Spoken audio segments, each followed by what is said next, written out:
2024-এর গণ অভ্যুত্থানের পর সব খাতেই কম বেশি সংস্কার হচ্ছে। স্বাস্থ্য খাতের সংস্কার নিয়েও বেশ আলোচনা হচ্ছে, যদিও স্বাস্থ্য খাত সংস্কারের দিক থেকে অনেকটাই পিছিয়ে আছে।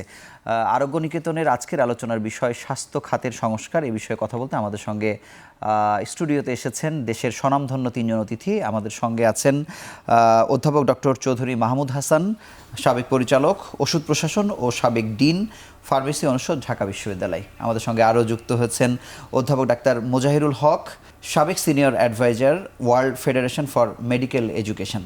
সঙ্গে আরও আছেন অধ্যাপক ডাক্তার সৈয়দ আকরাম হোসেন, প্রতিষ্ঠাতা চেয়ারম্যান, ক্যান্সার বিভাগ, বঙ্গবন্ধু শেখ মুজিব মেডিকেল বিশ্ববিদ্যালয়। একই সঙ্গে স্যার প্রধান, স্কয়ার ক্যান্সার সেন্টার। আপনাদের তিনজনকে আমাদের সঙ্গে যুক্ত হওয়ার জন্য আন্তরিকভাবে অভিনন্দন জানাচ্ছি। ডাক্তার সৈয়দ আকরাম হোসেন, আপনার কাছে জানতে চাই যে বাংলাদেশের বয়স 53 বছর হয়েছে, আমরা যদি বলি 52, 53 যেভাবে বলি না কেন, মানে এত বছর পরে এসে সংস্কারের প্রয়োজনীয়তা আসলে কতটুকু, মানে সেই বিষয়ে যদি বলেন, বা কেনই বা সংস্কার প্রয়োজন?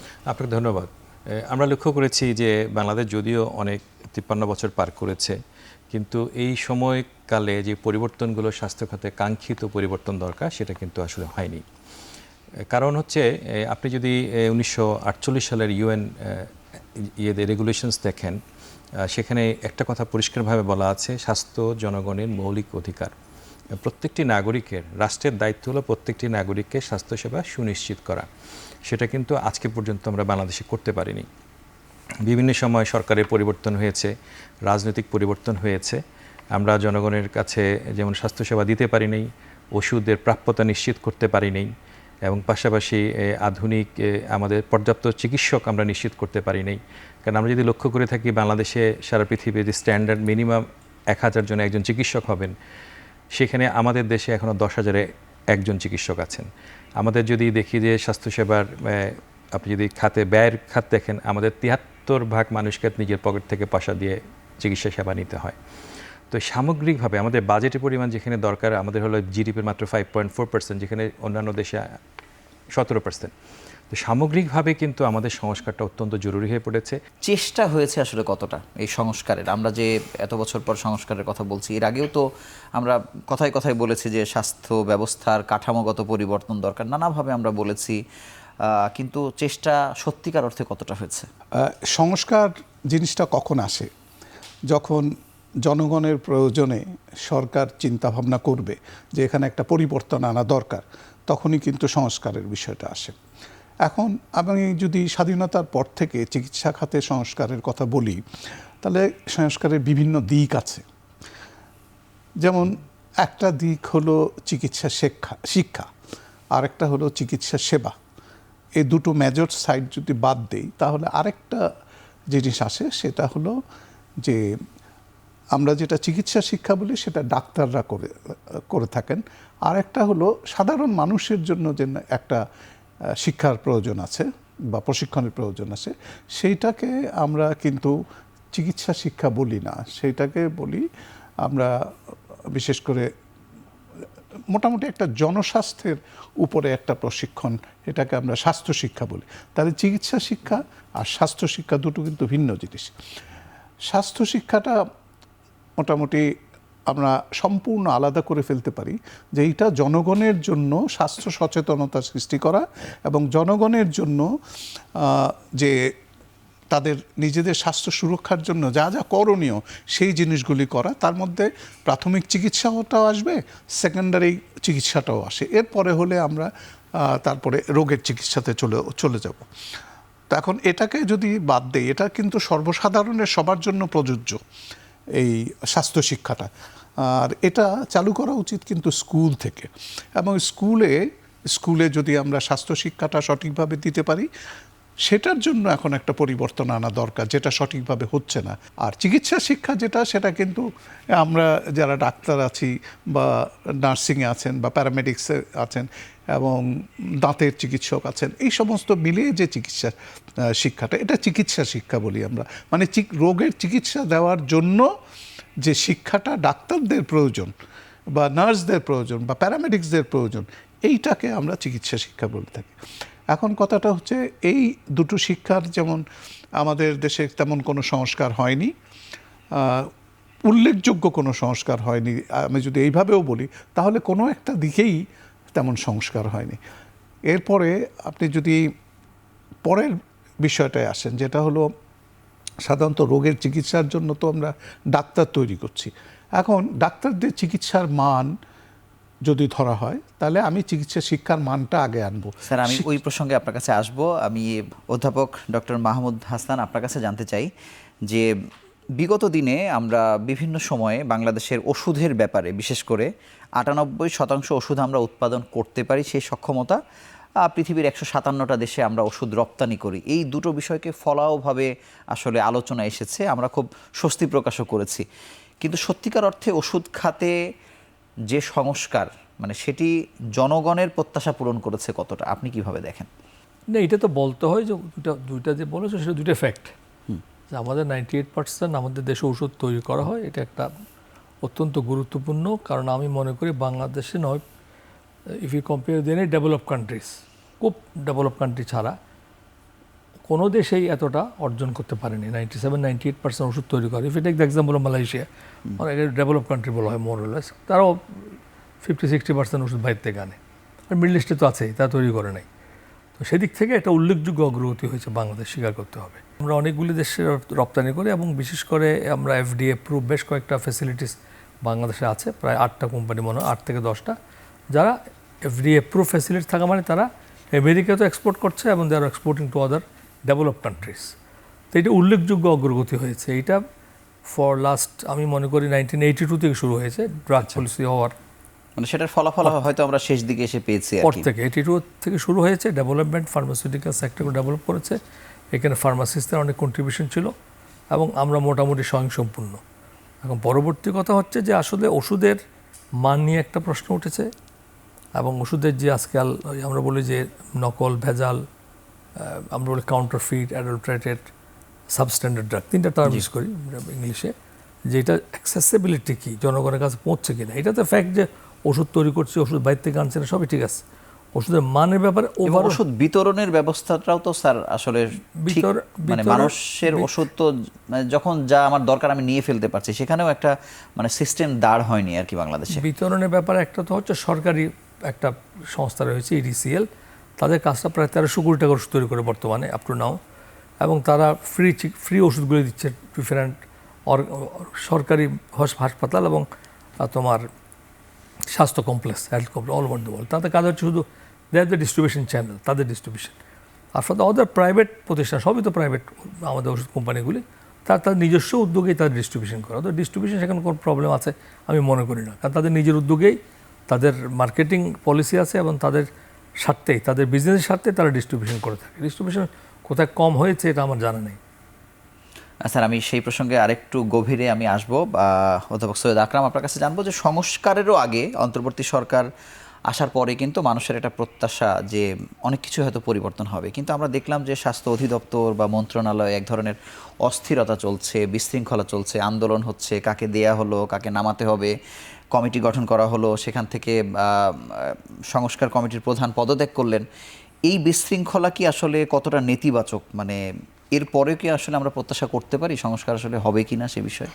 সেখানে কিছু কিছু সমস্যা প্রথম দিকে তৈরি হবে, এগুলো আমি মনে করি না যে বড় কোনো সমস্যা, কারণ এগুলো অবশ্যই সমাধানযোগ্য, একটু আস্তে আস্তে করে হয়ে যাবে। আর যেটা স্বাস্থ্য সংস্কার কমিটির কথা বলছেন, বিশেষজ্ঞ কমিটির কথা আপনি যেটা উত্থাপন করেছেন, আমি যেটা মনে করি যে সরকার 4টি বিষয়কে প্রধান উপদেষ্টা সংস্কারের কথা বলেছেন, কি এখানে কিন্তু স্বাস্থ্য সংস্কার করার কথা বলেননি।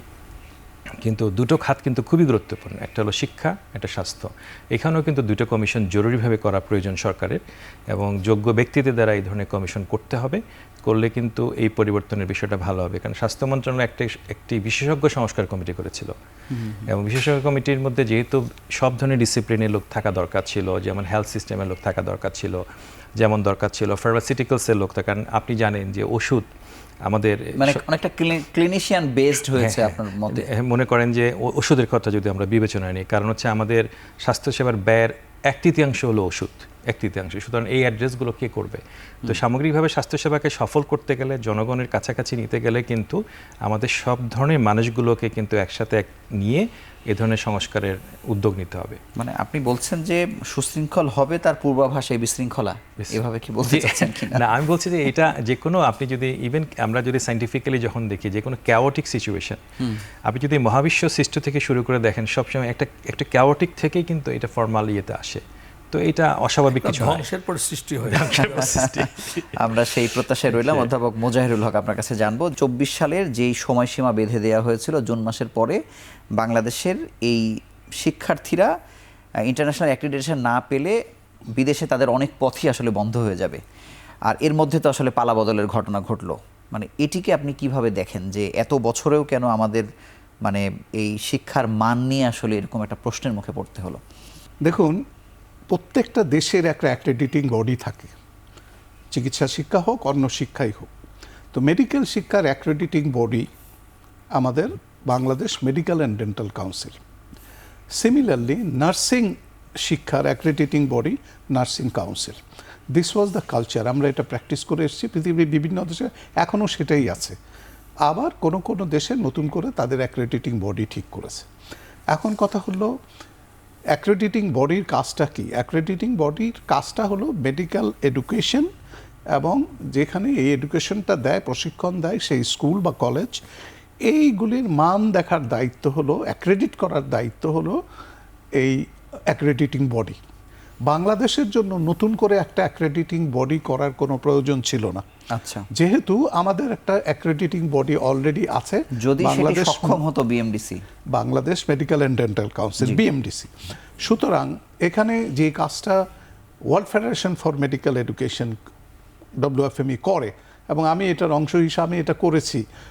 আমি লাস্ট এক্সাম্পল দিতে পারি, সাউথ কোরিয়ান মেডিকেল এডুকেশনটাকে যখন আমরা অ্যাক্রেডিট করতে যাই, তখন সেখানে গিয়ে আমরা যেটা দেখলাম সেটা হলো আমাদের যে ক্রাইটেরিয়া আছে ওয়ার্ল্ড ফেডারেশন ফর মেডিকেল এডুকেশনের ক্রাইটেরিয়া অনুযায়ী আমরা সেইখানে সেই সমস্ত জিনিসগুলি আছে কিনা, এবং এইটা যখন নাকি তাদের মেডিকেল কাউন্সিল, মানে আমি সাউথ কোরিয়ার এক্সাম্পল দিচ্ছি, সাউথ কোরিয়ান মেডিকেল কাউন্সিল তারা যখন অ্যাক্রেডিট করার জন্য তাদেরকে এক্সামিন করছে তাদের বডির সাথে, আমরা জাস্ট বসে থেকে অবজার্ভ করছিলাম যে তারা কিভাবে সেটা অ্যাক্রেডিট করছে।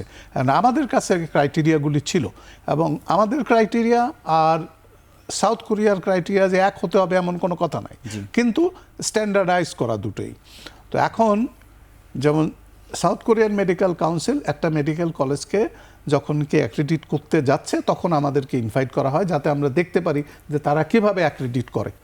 তাহলে আমাদের যে অ্যাক্রেডিটিং বডি যেটা, সেটা হলো ওয়ার্ল্ড ফেডারেশন ফর মেডিকেল এডুকেশনের যেটা কথা বলছি আমি, world federation for medical education থাকবে ওখানে, দেখবে যে তারা যেই ক্রাইটেরিয়ার উপরে অ্যাক্রেডিট করছে সেই ক্রাইটেরিয়াগুলি WFME ক্রাইটেরিয়া কিনা, এবং আমাদের ক্রাইটেরিয়াগুলি তারা কিন্তু তাদের কাউন্সিলে নিয়েছে। এবং এক্সামিন করতে গিয়ে যখন দেখা গেল যে আমাদের কিন্তু এখানে কোনো রোল নাই, আমরা we were just observing and ticking the marks, যে এটা ঠিক আছে, এটা ঠিক আছে কিনা এরকম। প্রথমবার যখন আমরা সাউথ কোরিয়ার ওটা অ্যাক্রেডিট করতে গেলাম, তখন তাদের কিছু শর্টকামিংস ছিল যেগুলি আমরা হলে ইগনোর করতাম। যেমন একটা খেলার মাঠ, ফুটবল খেলার মাঠ আছে ওখানে, টেনিস খেলার মাঠ আছে, ক্রিকেট খেলার মাঠ আছে, সুইমিং পুল আছে, এরকম সব আছে। আবার হোস্টেল আছে, সেখানে ইনডোর গেমসের সুযোগ সুবিধা আছে, ডাইনিং হল আছে, সেখানে খাওয়া দাওয়ার সুব্যবস্থা, স্টুডেন্টরা যেখানে থাকে রেসিডেন্সিয়াল এবং সেগুলি দেখা, এরকম সমস্ত ক্রাইটেরিয়া কিন্তু আমাদেরও আছে। তো আমাদের কাজ ছিল যে অবজার্ভ করা যে তারা যখন অ্যাক্রেডিট করতে যাচ্ছে তাদের ক্রাইটেরিয়া অনুযায়ী সেই ক্রাইটেরিয়াগুলি তারা ঠিক মতো ফুলফিল করছে কিনা। কিন্তু বাংলাদেশের বেলায় একটু ভিন্নতা আমি লক্ষ্য করেছি, এবং এটা আমি অনেক জায়গায় পয়েন্ট আউটও করেছি যে আমাদের নতুন কোনো অ্যাক্রেডিটিং বডির দরকার ছিল না।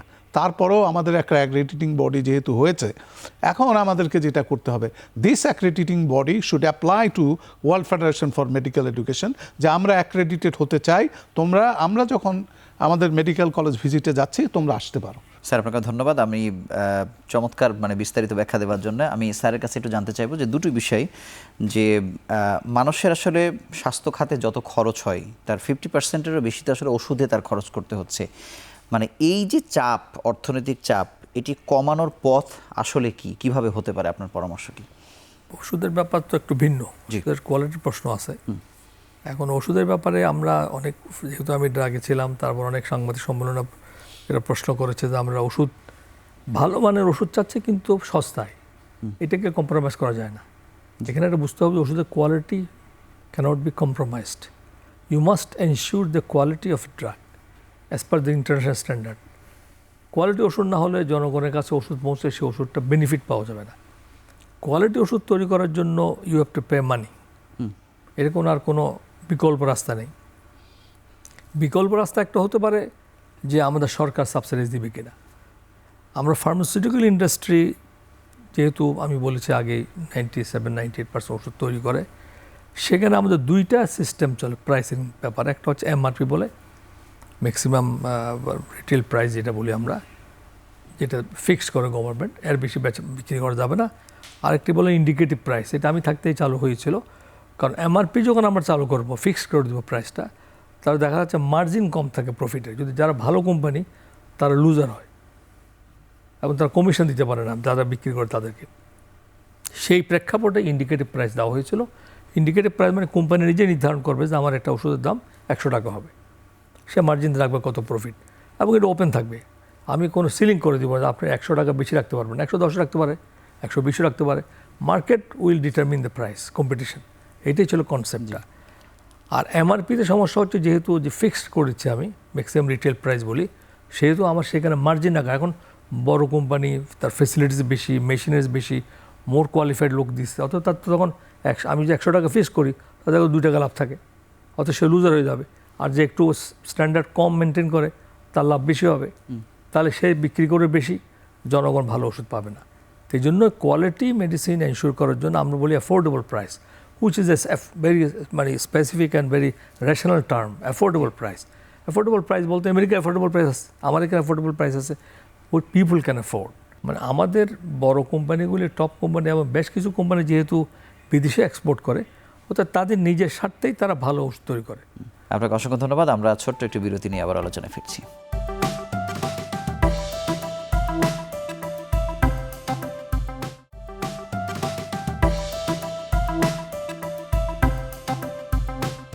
অধ্যাপক আকরাম হোসেন, আপনার কাছে জানবো যে সরকারি হাসপাতাল মানে যেটি সব থেকে অবহেলার জায়গা, মানুষ যাচ্ছে সেই সকাল ভোর থেকে দাঁড়িয়ে থাকছে, যারা আশেপাশের জেলা থেকে আসছেন, এরকম অনেক মানুষের সঙ্গে আমরা কথা বলেছি, এবং একটি সেবা কমপ্লিট করতে ওনাকে 2 দিন টাইম নিতে হচ্ছে আর কি। উনি আজকে আসছেন, স্যাম্পল ট্যাম্পল দিয়ে যাচ্ছেন, পরের দিন এসে তাকে আবার ডাক্তার দেখাতে হচ্ছে, যেহেতু তিনি দুপুর 2টার পরে আসলে ডাক্তারকে পাচ্ছেন না। মানে 24 আওয়ার্স, যেটা সারা পৃথিবীর নিয়ম যে একটি হাসপাতাল মানেই তাকে 24/7 সার্ভিস দিতে হবে। মানে এইটার সংস্কার কি আসলে সব থেকে মানে প্রয়োজনের শীর্ষে কিনা আপনি কি মনে করেন, বা কিভাবে হতে পারে আসলে? আপনাকে ধন্যবাদ। আসলে বিষয়টা আমাদেরকে ভালোভাবে দেখতে হবে যে বিশ্বের অন্যান্য উন্নত দেশগুলোতে আসলে স্বাস্থ্যসেবা কি আসলে কিভাবে দিচ্ছে। সাধারণ ওপিডি সার্ভিস, যে আউটডোর সার্ভিসগুলো কিন্তু আপনার মানে 24 আওয়ার্স দেওয়া হয় না। এটা শুধুমাত্র ইমার্জেন্সি সার্ভিস, যে কোনো হসপিটালে, এটা সিঙ্গাপুর বলেন, আমেরিকা বলেন, কানাডা বলেন, ইউকে বলেন, সব দেশে ইমার্জেন্সি সার্ভিস ছাড়া অন্য সার্ভিসগুলো ওপিডি কিন্তু সপ্তাহে ছুটির দিনগুলোতেও বন্ধ থাকবে এবং অন্যান্য দিনগুলোতে একটা নির্দিষ্ট সময় পর্যন্ত দেওয়া থাকবে। তো সাধারণত যেটা হয়, একজন রোগী যখন আসেন, ধরেন আপনি একটা উন্নত, আমাদের কাছাকাছি একটা উন্নত দেশের কথা আমরা বলি সিঙ্গাপুর, তো ওই দেশে কি হয়, ওই দেশেও কিন্তু রুগীকে বারবারই আসতে হবে, উপায় তো নাই। কারণ হচ্ছে একটা রুগীর একটা আল্ট্রাসাউন্ড লাগবে, ইভেন দেখা যাচ্ছে যে আল্ট্রাসাউন্ডের কিউ ওখানে কিন্তু অনেক বেশি।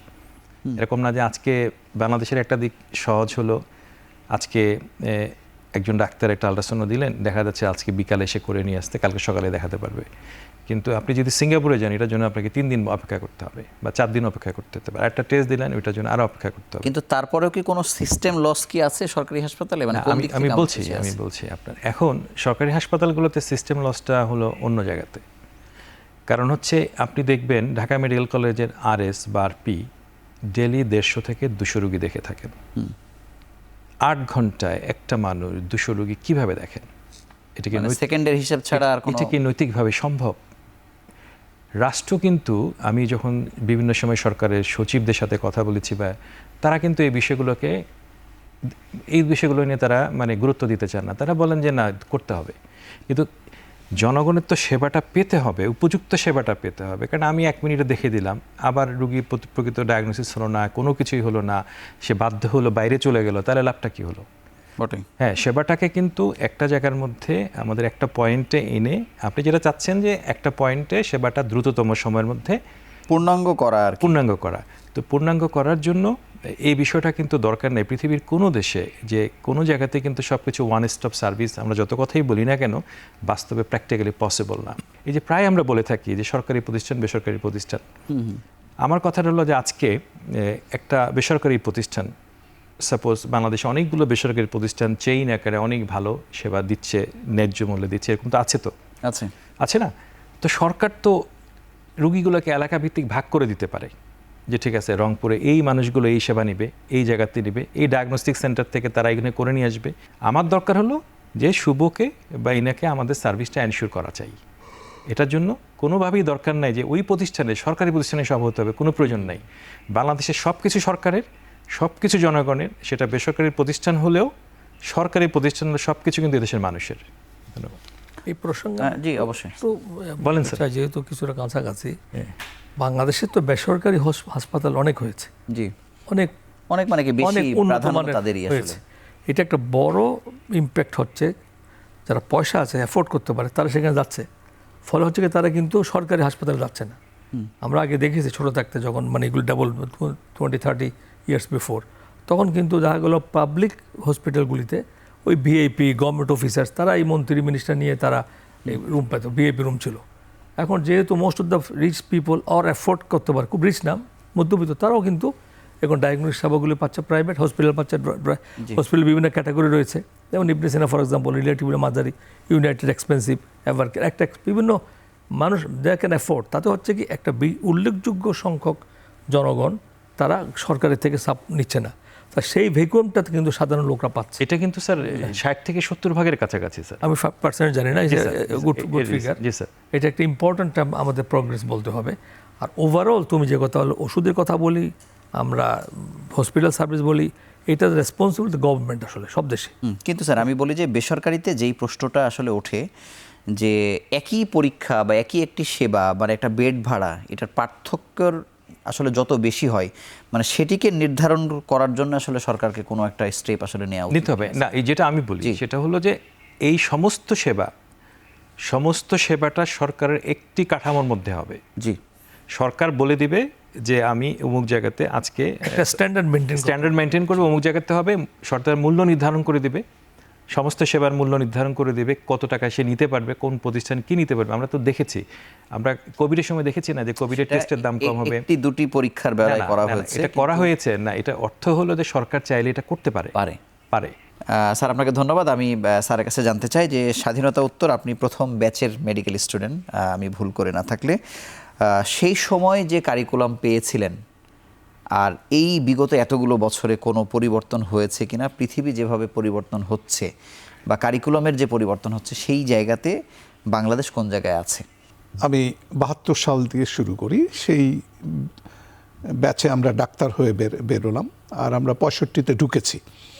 65 সালে আমি যখন মেডিকেল কলেজে ঢুকলাম, তখন আমাদের কারিকুলাম বলতে কোনো জিনিস ছিল না, ছিল সিলেবাস মানে কি জিনিস পড়ানো হবে, 2 পাতার একটা শিট, এই শিটের 1 পাতা 2 পাতার মধ্যে সমস্ত টপিকগুলি লেখা থাকতো, এবং এই টপিকের উপরেই আমাদের কিন্তু এই 5 বছরে আমাদের এই শিট অনুযায়ী পড়ানো হতো। এটা ছিল। পরবর্তীকালে আমরা কিন্তু কারিকুলাম ডেভেলপ করি, এবং কারিকুলাম ডেভেলপ করতে সবচেয়ে বড় ভূমিকা যেটা পালন করেছে, সেই ভূমিকাটা পালন করেছে মেডিকেল অ্যান্ড ডেন্টাল কাউন্সিল, আর পরবর্তীতে সেন্টার ফর মেডিকেল এডুকেশন বা সিএমই যেটা বলে। তো এখন এই কারিকুলাম তৈরি করতে গিয়ে বেশ কয়েকটা বিবর্তন গিয়েছে আমাদের এখনকার কারিকুলামটাতে আসতে।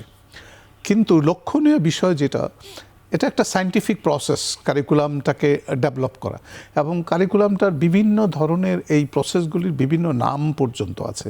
যেমন আমি যদি আপনাকে বলি যে একটা সময় আমরা কারিকুলামটাকে তৈরি করলাম, এটা একটা কমিউনিটি ওরিয়েন্টেড কারিকুলাম, তার মানে কমিউনিটিতে যেই ধরনের রোগগুলির প্রাধান্য বেশি থাকবে সেই জিনিসগুলির উপরে গুরুত্ব দিয়ে পড়ানো হবে।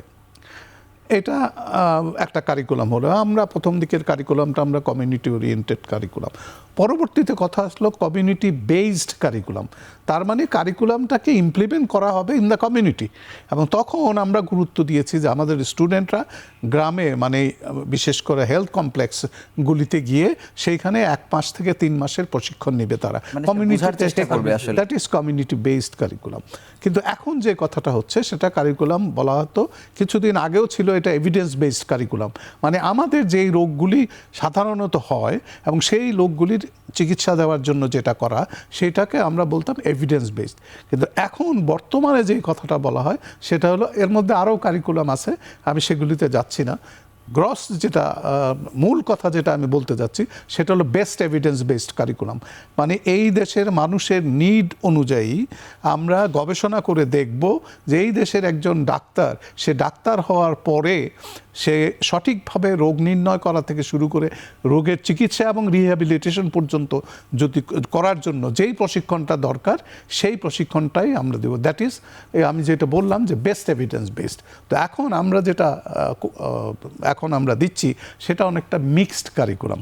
এটা কিছুটা কমিউনিটি ওরিয়েন্টেড, কিছুটা কমিউনিটি বেসড, এরকম কিছুটা সেই জায়গায় আমাদের আসতে হবে আর কি, আপনি যেটা বলছেন। এখন আমাদের কারিকুলাম কিন্তু পরিবর্তনশীল, সুতরাং আমাদেরকে এখনই চিন্তা করতে হবে, আজকের যারা সিনিয়র শিক্ষকরা আছেন, আপনারা আছেন, যে আমাদের কারিকুলামটা কেমন হওয়া উচিত। এইটা কিন্তু একটা রেভলিউশনারি চেঞ্জের দরকার আছে। আমরা অনেক পিছিয়ে আছি অন্যান্য দেশের কারিকুলামের তুলনায়। তার পরিণতিতে আমাদের যে কারিকুলামটা এখন আমরা ইমপ্লিমেন্ট করি, এখানে ছাত্ররা একটা মুখস্থ বিদ্যার উপরে পরীক্ষা দেয় এবং অনেক সময় আরও আমি এটা বিস্তৃত করতে পারবো, কিন্তু এইটা সেই সুযোগ নাই। তো আমি বলবো যে আগামী দিনের কারিকুলাম তৈরি করতে আমাদেরকে গবেষণার মাধ্যমে কারিকুলামটা তৈরি করতে হবে, মানে এভিডেন্স বেসড কারিকুলাম তৈরি করতে হবে বাংলাদেশে। অসংখ্য ধন্যবাদ। আমি মাহমুদ হাসান স্যারের কাছে একটু জানতে চাইবো যে বাংলাদেশে আপনি যদি গ্রসলি বলেন 1 লাখ ডাক্তার, সেক্ষেত্রে আমি 4 লাখ ফার্মেসি, এবং আমরা আমেরিকাতেও শুনছি যে তাদের পপুলেশন অনুযায়ী মাত্র 40,000 ফার্মেসির, মানে সত্যিকার অর্থে ফার্মেসি।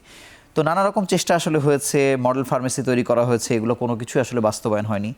এগুলোর যে বিশৃঙ্খলা এবং মানুষ যে মন যা চাইছে তাই কিনতে পারছে, ক্ষতিগ্রস্ত হচ্ছে, অ্যান্টিবায়োটিক রেজিস্ট্যান্স হচ্ছে, এটির ব্যাপারে আপনার সময় কোনো উদ্যোগ নেওয়া হয়েছিল আপনি যখন দায়িত্বে ছিলেন, বা এটি আসলে কিভাবে শৃঙ্খলায় আনা যেতে পারে? ব্যাপারটা হচ্ছে, এখন ওষুধের দোকান রয়েছে প্রায় 4 লাখ রাফলি।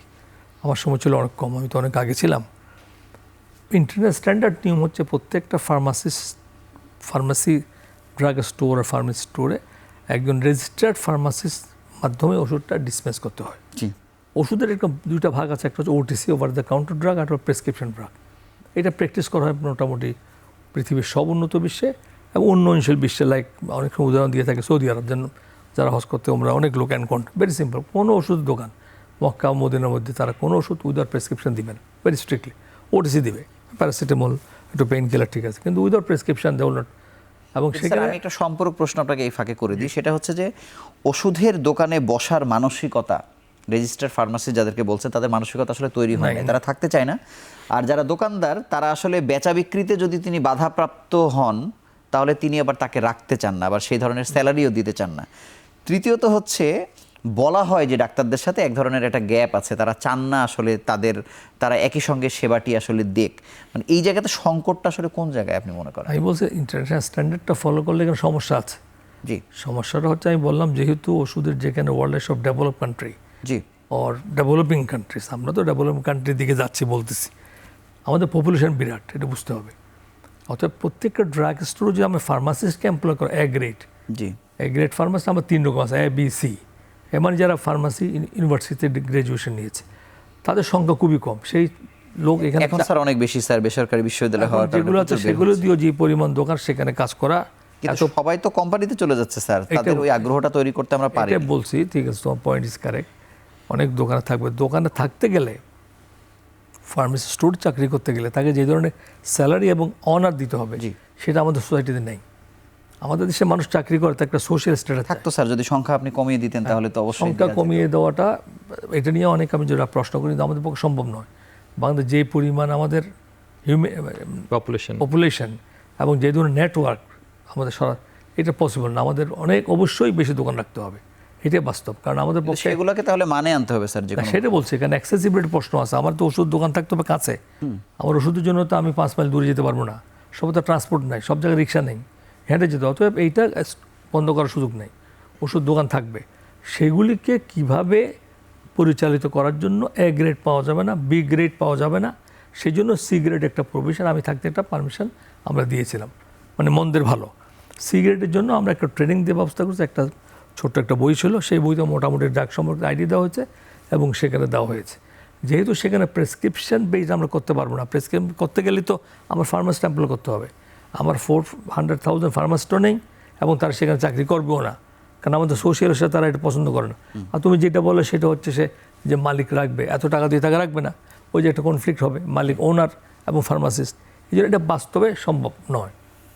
এটাকে আমাকে মাথায় রাখতে হবে। এই প্রসঙ্গে আরো প্রশ্নে আসবো, আমরা আরো একটি ছোট্ট বিরতি নিয়ে আবার আলোচনায় ফিরছি।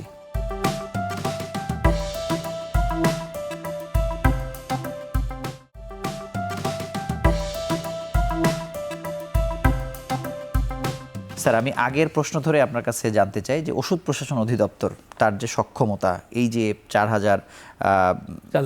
4 লক্ষ ফার্মেসি বা হচ্ছে, আমরা জানি যে প্রত্যেকটি আসলে জেলা শহরে মাত্র 2 জন ব্যক্তি আসলে কাজ করেন এবং তাদের মানে এমনও হিসাব আছে যে কিলোমিটারে তাদেরকে 1.5 টাকা দেওয়া হয় তাদের যাতায়াত ভাড়া হিসেবে। এই যে সীমাবদ্ধতা, এটি কি আসলে কোনোভাবে ইচ্ছে করেই তাদেরকে দুর্বল করে রাখা হয়েছে? তাদেরকে সক্ষম করলে তো অন্তত সারা বছরে আমরা শুনি যে 27% ওষুধের দোকানে তারা একবার ভিজিট করতে পারেন।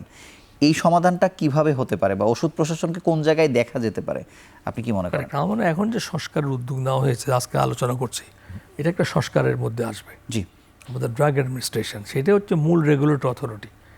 বাংলাদেশে ওষুধের টোটাল কন্ট্রোলটা তারা করছে এবং ইন্টারেস্টিংলি ড্রাগের ওষুধের ম্যানুফ্যাকচার থেকে শুরু করে বিক্রি পর্যন্ত টোটাল কমপ্লায়েন্স তাদের আন্ডার কন্ট্রোল করা হয়। ওষুধ দোকানকে দিবে, লাইসেন্স কীভাবে, কে বিক্রি করবে, তার সাবস্টেন্ট ওষুধ। এর মধ্যে দিয়ে স্যার অনেক দুর্নীতির অভিযোগ আমাদের কাছে আছে। ওষুধের দোকান দিতে গিয়ে একবার হয়তো ওষুধের দোকান দেখে এসেছে, পরের বার টাকা দিয়ে তাকে ছেড়েছে। এই ট্রেন্ড থেকে বের হতে না পারলে সার্ভিস প্রোভাইড করতে গেলে সে সমস্যা হচ্ছে। এখন এইটার সমস্যার তো সমাধান করবে কারা? Drug administration. আমাদের সময় ছিল ডাইরেক্টরেট, পরে এটা ডিজি করে উদ্যোগ করা হয়েছে, আমি থাকতে পরে হয়নি, পরবর্তী পর্যায়ে এটা একটা ভালো দিক দিয়ে একটা ডিজি দিয়ে করা হয়েছে। স্যার, আরও একটি বিষয় আছে যে ওষুধ কোম্পানির মালিকদের যে দৌরাত্ম্য, আসলে তাদের সাথে আসলে ওষুধ প্রশাসন পেরে ওঠেন না, যেটি জাফরুল্লাহ চৌধুরী বারবার বলতেন, বা বর্তমান যে উপাচার্য বঙ্গবন্ধু শেখ মুজিব মেডিকেল বিশ্ববিদ্যালয় এই কথাটা বলেছেন আর কি সবসময়, যে এখানে পারা যাচ্ছে না। স্যার, আমি সেই প্রসঙ্গে আসবো।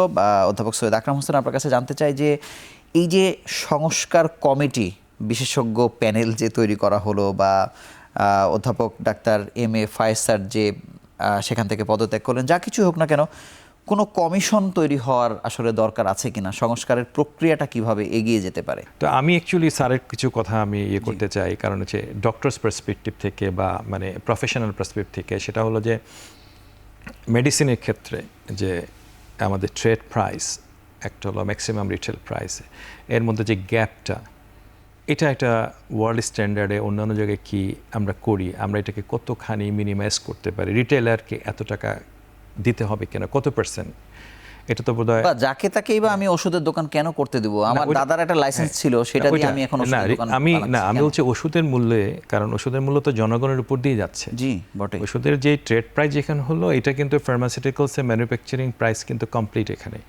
তারপরে কিন্তু যাচ্ছে রিটেলারকে দিচ্ছে। আমি রিটেলার যে একটা কাইন্ড অফ কমিশন অ্যাকচুয়ালি দিচ্ছে রিটেলারকে। রিটেলার কত পার্সেন্ট? এটা অ্যারাউন্ড আমার মনে কত 17%-এর বেশি না স্যার? 15% না, 17% বলে, ফিক্সড আছে এবং গ্যাপ প্রাইস। তো অনেক জায়গাতে দেখছি রিটেলারের প্রাইসের এই ম্যাক্সিমাম প্রাইসের মধ্যে ডিফারেন্স অ্যান্ড গ্যাপ কিন্তু অনেক। এবং আমরা রিয়েল সিনারিওটা কি, রিয়েল সিনারিওটা হলো যে কোম্পানিগুলো যখন ড্রাগগুলো যাদের সাথে রিটেলারদের কাছে যায়, তারা কিন্তু ট্রেড প্রাইস থেকেও লো প্রাইসে কিন্তু কোম্পানি ইয়েগুলোকে দিয়ে দেয়, এবং প্লাস কমিশনটার ইয়েটা থাকে, ওটা আরও বিস্তৃত হয়। কিন্তু আমার প্রশ্নটা হলো, এটা এমন কোনো ক্ষেত্রে এমনও হচ্ছে যে দেখা যাচ্ছে ওষুধের দামের মানে ওষুধের যে ট্রেড প্রাইসের কাছাকাছি রিটেল প্রাইসে দেখা যাচ্ছে টোটালি যাকে রিটেলারকে দিচ্ছে সমান হয়ে যাচ্ছে, অলমোস্ট 50-50 হয়ে যাচ্ছে।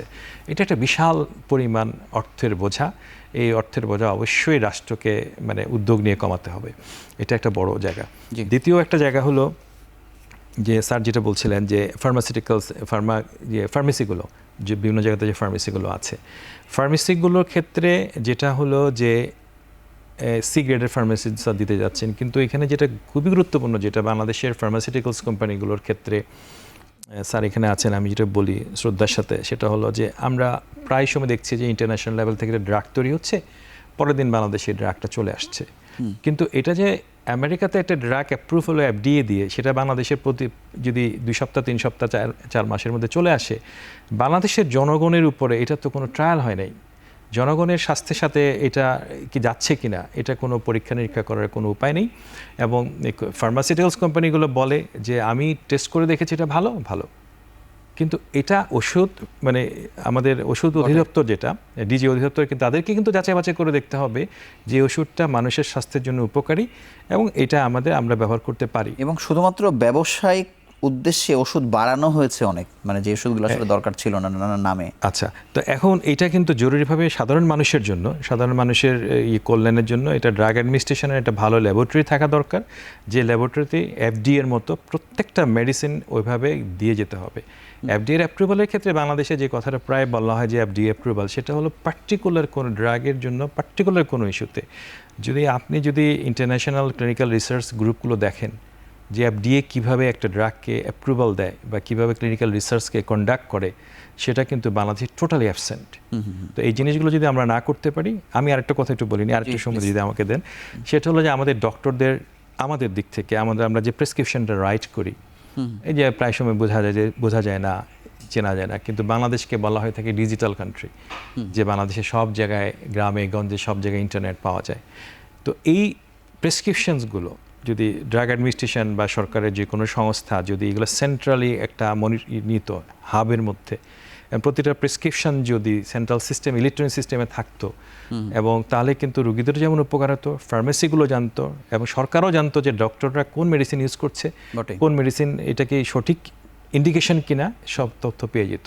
আপনাকে অসংখ্য ধন্যবাদ। আমরা ছোট্ট একটি বিরতি, অর্থাৎ শেষ বিরতি নিয়ে আবার আলোচনায় ফিরছি।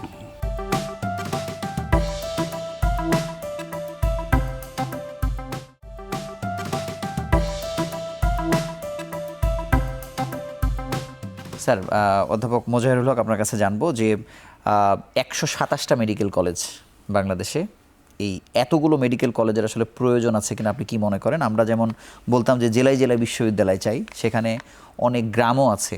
আমার বাড়ির পাশে রাজশাহী বিশ্ববিদ্যালয় থেকে 5 কিলোমিটার দূরে একটা গ্রামে মেডিকেল কলেজ হয়েছে। আমি একটা এক্সাম্পল হিসেবে আপনাকে বললাম।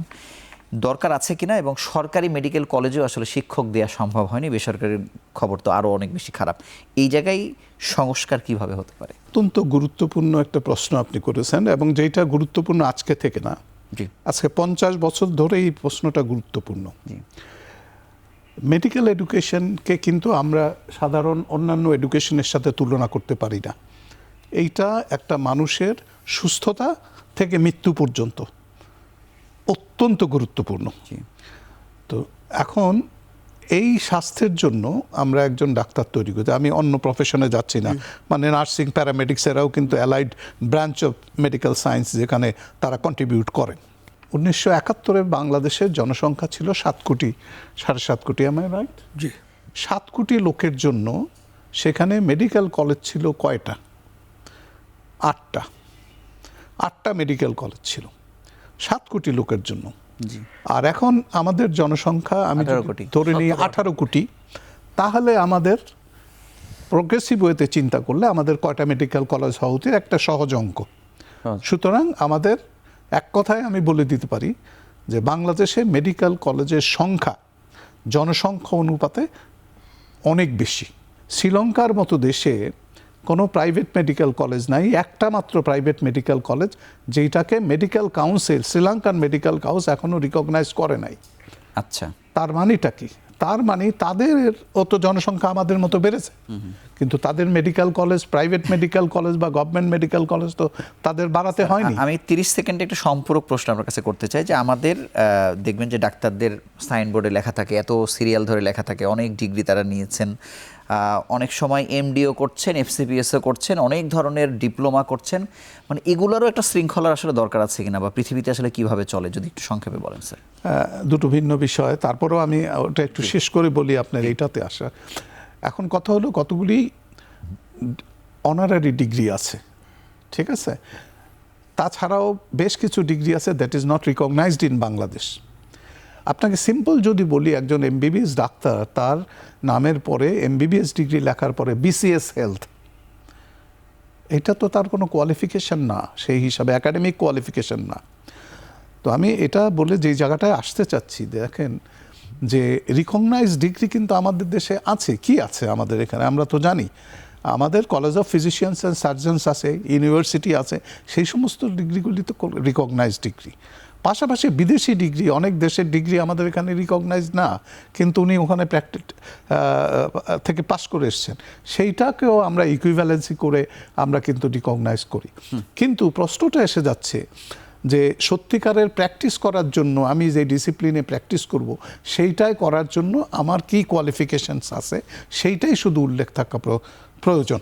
শৃঙ্খলায় যদি আমরা আনতে চাই, তাহলে আমাদেরকে যে মেজর কোয়ালিফিকেশনসগুলি আমাদের দেশের যেই যেই ডিসিপ্লিনে আছে, সেগুলি ইউনিভার্সিটির হোক, college of physicians and surgeon হোক, বা অন্য কোনো এই ধরনের অ্যাক্রেডিটিং অথরিটি যদি থাকে, শুধুমাত্র সেই ডিগ্রি অ্যান্ড কোয়ালিফিকেশনগুলি আমরা শুধু প্র্যাকটিসের সাথে অ্যাড করতে পারব। ধন্যবাদ। আমি স্যারের কাছে জানবো যে কখনো কখনো শুনতে খারাপ লাগলেও মানে ওষুধ কোম্পানির বিষয়টা অনেকটা দুর্বৃত্তায়নের মতোই হয়েছে, বলা হয় আর কি এরকম, যে তারা ইচ্ছে মতো দাম নির্ধারণ করছেন, মানুষের কাছে নিচ্ছেন।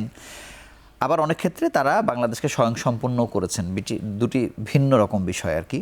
কিন্তু আমি আপনার কাছে জানতে চাই যে এটাকে শৃঙ্খলায় আনার জন্য আসলে মানে এখনই সব থেকে ভালো সময় কিনা, বা এটি কীভাবে হতে পারে বলতে আমি মনে করি যে আমি একটা কথা বলেছিলাম যে কোয়ালিটি মেডিসিনের জন্য কোয়ালিটি প্রাইস দিতে হবে, এটা কম্প্রোমাইজ করার সুযোগ নাই। সেক্ষেত্রে সরকারকে যদি জনগণকে ভালো ওষুধ দিতে হয়, সাবসিডি দিতে হবে, অথবা এসেনশিয়াল ড্রাগ কোম্পানির মাধ্যমে ফ্রি ওষুধ দিতে হবে, দুটো অপশান। ওষুধের দাম বাড়ার ব্যাপারে ফার্মাসি ইন্ডাস্ট্রি অবশ্যই তাদের ভূমিকা রয়েছে, সেই ক্ষেত্রে ডাক্তারের একটা ভূমিকা রয়েছে। ডাক্তারও যদি আরও সহনশীল হয়, জনগণের প্রতি আরও জনবান্ধব হয়, তাদের কষ্ট বোঝার চেষ্টা করেন, আমি মনে করি ওষুধের দাম কমানো সম্ভব। ইডিসিএলকে বাজেটের মাধ্যমে আরও শক্তিশালী করে আরও বেশি ক্যাপাসিটি বাড়ানোটা দরকার কি দরকার না, আপনি কি মনে করেন? অবশ্যই বাড়ানোর দরকার, কিন্তু সেখানে তুমি খুব সফিস্টিকেটেড ওষুধ তৈরি করতে পারবে না। জি, তৈরি করতে গেলে এটা এক্সপেন্ডিচার অনেক বেশি হয়ে যাবে, এবং সেগুলো গভর্নমেন্ট ফ্রি দিতে পারবে কিনা আমি জানি না।